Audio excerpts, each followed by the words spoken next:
Ethan Cole had everything money could buy, except peace at home. A widowed father of a 6-year-old daughter, Lily, he had cycled through 50 nannies in just 2 months.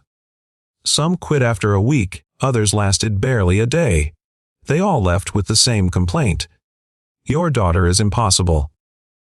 Lily wasn't impossible. She was broken.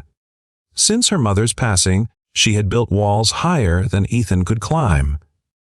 She screamed when strangers tried to help her dress, refused meals, and often locked herself in her room for hours. Ethan, though patient, was drowning in guilt and exhaustion. He wanted someone, anyone, who could reach his daughter. Then came Rosa.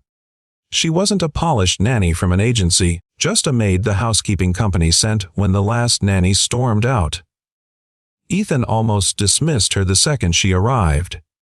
She was older, with tired eyes and worn hands, the kind of woman who looked more comfortable scrubbing floors than managing a grieving child. But Rosa didn't ask about Lily's schedule, or her tantrums, or the rules. Instead, the first time Lily ignored her and stormed off, Rosa quietly followed her into the little girl's room. Ethan expected shouting or negotiation. Instead, he heard singing, soft, gentle Spanish lullabies. Curious, he peeked inside.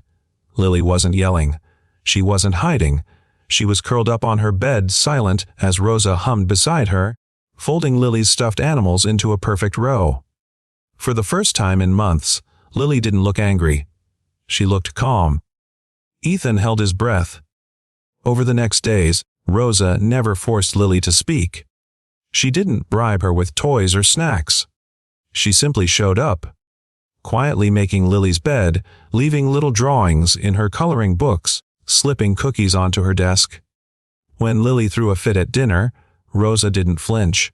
She pulled up a chair, started eating her own food, and said, "When you're ready, Mija, your plate will be warm."